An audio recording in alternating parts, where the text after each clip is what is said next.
Chers lecteurs, nous nous trouvons cette fois au bord du lac de Warfa, un magnifique plan d'eau de 6 hectares et demi situé aux portes de Spa et au pied des Hauts-de-Fagne. Jean-François Gerkens, international A qui a terminé cette compétition à une brillante 6e place, va nous livrer une belle démonstration de pêche à l'anglaise. Nous allons le retrouver tout de suite. Donc aujourd'hui, nous allons pêcher avec 4 lignes. Nous allons pêcher avec 2 coulissants et 2 fixes. En fait, le fixe, nous allons pêcher avec au début. On va voir si le poisson est facile ou difficile, si ça s'installe bien sur l'amorce. Une fois qu'il sera bien installé, si on voit que le poisson répond bien et qu'on a des touches régulières, à ce moment-là, on passera au coulissant. On passera au flotteur coulissant. Comme ça, on pourra aller un peu plus vite au niveau des prises. L'avantage du coulissant, donc le coulissant, si vous êtes en présence de vent, ça verra plus payant parce qu'avec la masse de plomb qui se trouve en dessous, donc en la ligne est plus stable et elle demeure mieux en place. Voilà, tout à fait, parce qu'ici nous allons pêcher avec 3 plus 8, donc ce qui veut dire c'est 3 grammes sur le flotteur et 8 grammes sur la ligne.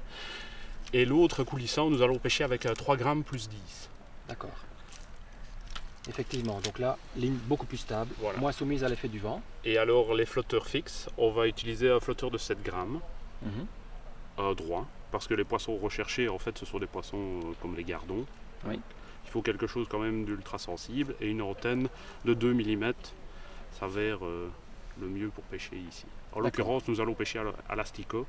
Et si on voit que le poisson est vraiment là, on passera au ver de terre. D'accord. Au niveau du corps de ligne, le nylon du maxima, de quel diamètre? Donc pour les fixes, j'utilise du maxima en 15 centièmes. 15 centièmes. Et alors pour le coulissant, on utilisera du maxima entre 17 et 20 centièmes. Pourquoi? Parce qu'en fait le poids du nylon est beaucoup plus lourd et on aura beaucoup plus facile de noyer le fil. D'accord, de noyer la bannière, ce qui est important en anglaise évidemment pour ne pas dériver. Que la ligne se déplace sous l'effet du vent. Voilà. Ok. Au niveau du bas de ligne? Au niveau du bas de ligne, donc ici on va pêcher 10 centièmes. Si on pêche au fixe, on n'ira pas plus loin qu'un bas de ligne de 25 cm. Et le coulissant, on ira entre 30 et 60 cm suivant les poissons recherchés. Si on a des gardons, on pêchera avec un bas de ligne de 30-40 cm. Et au-delà, si on recherche la brème, la tanche, le carassin, on pêchera avec un bas de ligne de 60 cm. D'accord. Les hameçons, relativement petits. Ici, donc, c'est un hameçon de 20.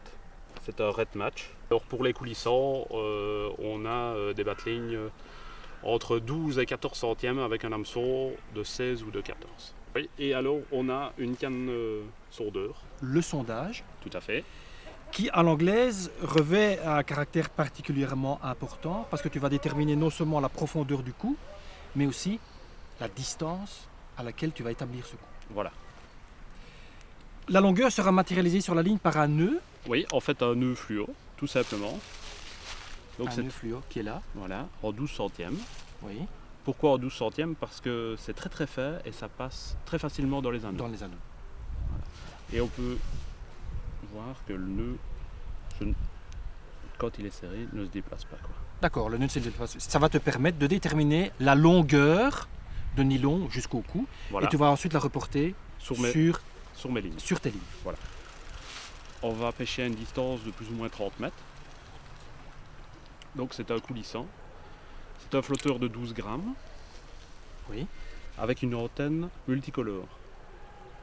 Ce qui me permet d'être le plus juste possible au niveau du fond.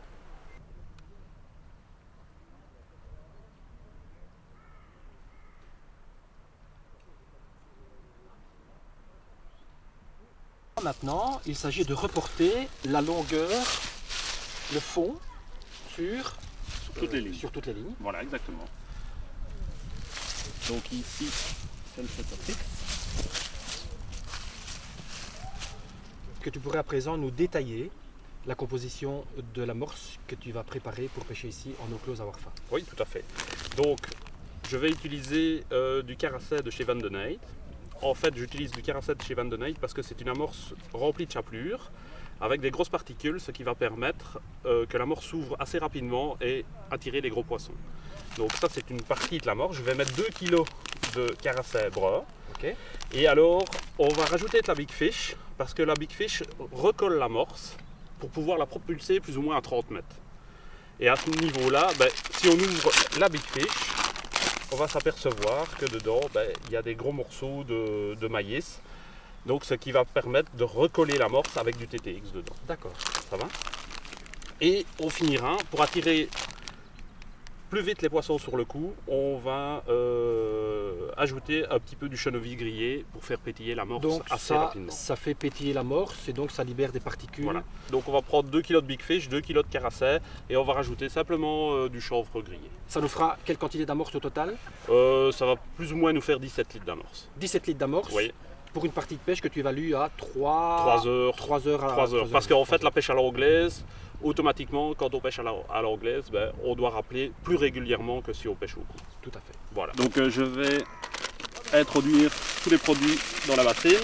Donc les 2 paquets de big fish, les 2 paquets de carasio. Et si on voit bien, dans le carasio, on a du chanvre, on a de la chapelure rouge. Oui. Et c'est une amorce déjà. Une mouture assez grosse Oui, déjà. oui, Une mouture assez grosse. Oui. Je préfère toujours avoir une mouture assez forte pour la pêche à l'anglaise. Je trouve que le poisson répond mieux À une mouture plus grossière. plus grossière que vraiment quelque chose de trop fort. Et alors le chanvre?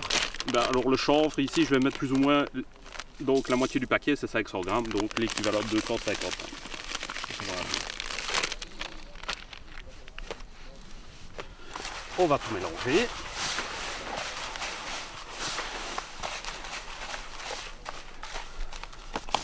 Alors le mélange est fort clair. Effectivement. Ça, donc on est en hiver, donc je préfère quand même un peu l'assombrir avec du colorant. Et tu utilises comme colorant? En fait c'est le Magic Color de chez Van den Eyde, D'accord. du brun. Donc son but est uniquement de colorer l'amorce. De colorer l'amorce pour la rendre Et- plus foncée. Oui, en fait ce n'est pas du tracic, c'est du colorant, donc la couleur va rester au fond de l'eau. Voilà, elle ne va pas diffuser Voilà. dans Ouais. l'eau. Ok. Ça va? On mélange, on n'a pas besoin d'en mettre beaucoup plus, on n'a pas besoin de mettre un pot entier. Et là effectivement c'est magique, l'amorce Voilà, devient... devient nettement plus foncée. Voilà, exactement.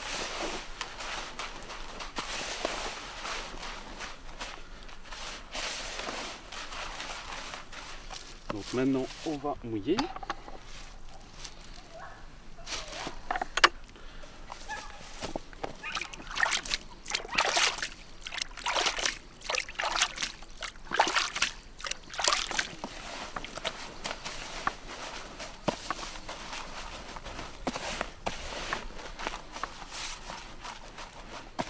Et j'imagine que tu attendras ensuite que l'amorce gonfle. Oui, évidemment, ça va se faire en 2 fois. Donc on va mouiller, on va pré-mouiller l'amorce, on va la laisser reposer. Pendant ce temps-là, on va apprêter le matériel. Voilà. Et puis on ajustera l'amorce vraiment au dernier Juste au moment, juste avant l'amorçage. Voilà.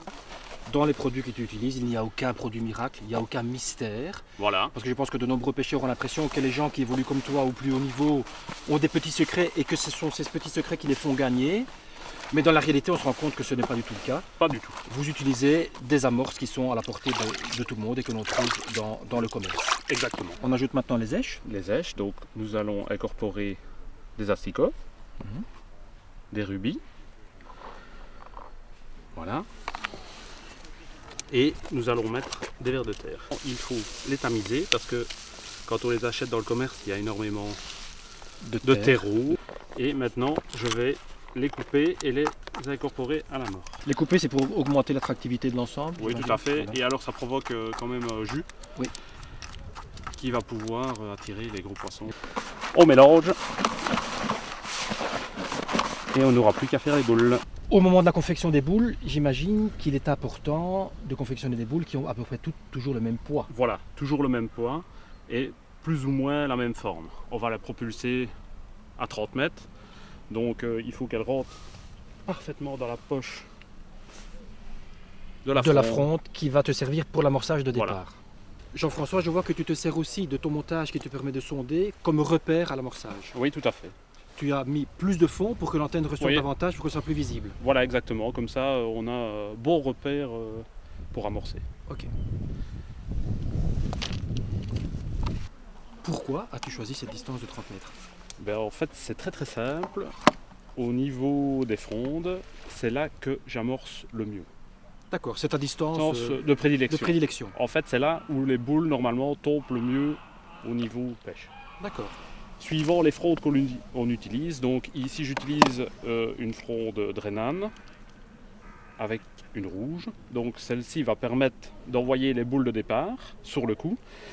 Et deuxième lieu, la fronde verte va me permettre d'envoyer les boules de rappel. Pourquoi ? Parce que l'élastique est beaucoup plus souple et les boules de rappel sont beaucoup plus petites que les boules de départ. D'accord, donc il est important en fait de bien connaître ces frondes, Tout à fait. hein, pour finalement acquérir une habitude dans la manière de l'utiliser pour gagner En précision. en précision, parce que la précision est primordiale évidemment. Il ne s'agit Évidemment. pas de disperser son amorce, il s'agit de lancer les boules d'amorce vraiment là où on a décidé de pêcher. Oui, le mieux c'est de mettre les boules plus ou moins dans 1 mètre carré. Là je vais commencer sur l'hameçon de 20, je vais commencer avec un pinky et un asticot bronze. Si la pêche est vraiment dure, là on mettra des verres de vase. Ok. Les casters si les brèmes rentrent et les terreaux si les caracets, les brèmes décident de rentrer sur l'amorce, là on mettra quelque chose de plus conséquent.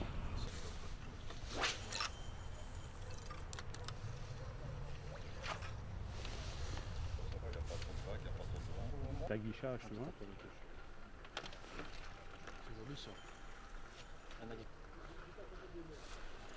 Le premier, on va quand même l'assurer.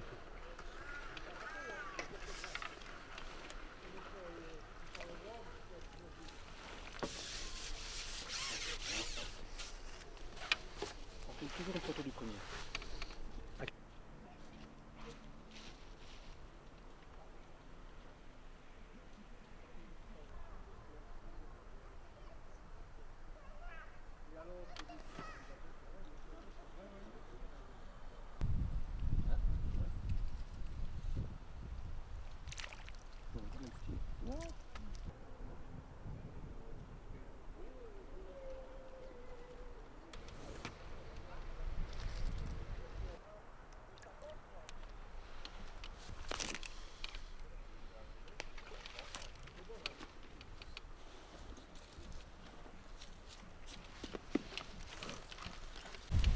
Jean-François, tu viens de rappeler, tu as une touche directement, c'est ce que tu voulais vérifier en fait. Oui, en fait, oui, le poisson n'est pas encore sur le fond, il est entre deux eaux. Donc on va essayer de prendre des poissons en faisant un nuage. Donc j'ai incorporé assez bien les asticots, parce qu'apparemment les poissons réagissent bien aux asticots. Oui. Donc je fais une prise pas trop serrée, comme ça on propulse les asticots au niveau du flotteur, la boule éclate en surface et les poissons peuvent manger les asticots qui descendent. D'accord.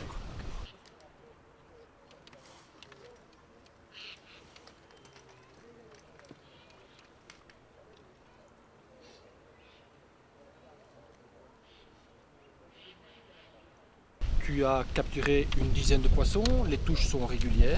Tout à fait. Tu viens de te mettre à une ligne coulissante, pourquoi? Parce que j'aimerais bien voir si le poisson, pour le moment, le poisson réagit spécialement avec le fixe. En fait, le poisson, comme on a dit tantôt, est à plusieurs niveaux d'eau.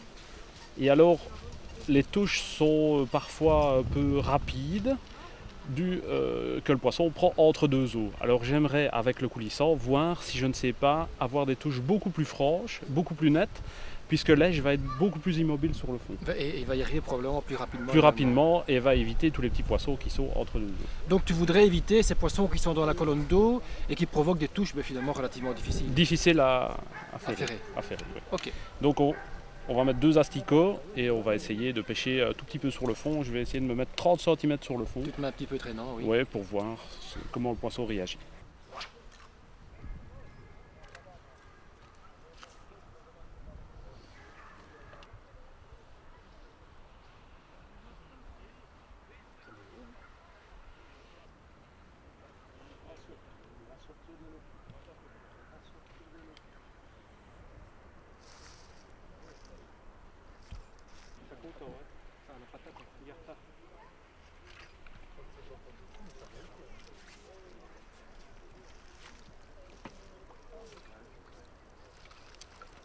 Bien pêché.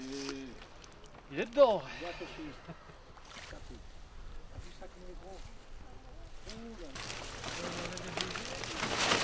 Ça va? Encore. Donc, 3 heures de pêche. Quel est ton sentiment à l'issue de cette session? Ben, je suis quand même satisfait de la pêche parce qu'on a commencé avec des gardons. Oui. On a eu quand même assez bien de touches. Puis alors à un moment donné, on a pris une plaquette. On espérait avoir beaucoup plus parce qu'on se dit les gros poissons vont rentrer. Ils sont enfin rentrés. Ouais, et alors on n'en a pas touché tout de suite. On a repris quelques gardons et après, vraiment dans les 5 dernières minutes, on a piqué un carasset d'1,5 kg, 2 kg, qui nous a créé vraiment Une grosse surprise. une grosse surprise et un beau combat. Un beau combat, effectivement. Bon, cela dit, tu l'as cherché, ce grand poisson. Hein. Oui, tout à fait. Tu as passé tes 10 dernières minutes à pêcher au coulissant, donc avec cette ligne qui va se plaquer plus rapidement sur le fond. Tu as mis une belle bouchée et tu as attendu. Voilà. Donc tu as fait ce qu'il fallait. Donc ce n'est pas le hasard. Non, ce n'est pas le hasard. On essayait de prendre un beau Un poisson. beau poisson à ce moment-là. Donc ça a été concluant et je C'est pense très qu'il bien. nous a fait Plaisir. plaisir, oui. Plaisir. Oui. Alors, on a vu qu'au cours de ces 3 heures, eh bien, la ligne qui a rapporté le plus de poissons, c'est indéniablement le fixe, Tout à fait, oui. la ligne au flotteur fixe. Fixe, Il fallait aujourd'hui visiblement une neige au comportement plus naturel. plus naturel, oui. L'èche devait descendre beaucoup plus naturellement au fond de l'eau et je pense que les poissons prenaient dans une couche entre 2,50 m et 3 mètres. Voilà, Et je pense que l'eau était un peu plus chaude parce que à ce niveau-là. à ce niveau-là, oui, les poissons étaient beaucoup plus actifs, Voilà, ils étaient plus actifs, un Ouais. peu plus décollés. un peu plus décollés. Oui. Il a fallu donc chercher un petit peu, mais ça s'est bien passé. Ça s'est Donc, bien passé. un grand merci à toi pour ces quelques heures de pêche passées sur le lac de Warfa Ben, merci à vous. et au plaisir de te retrouver dans le magazine.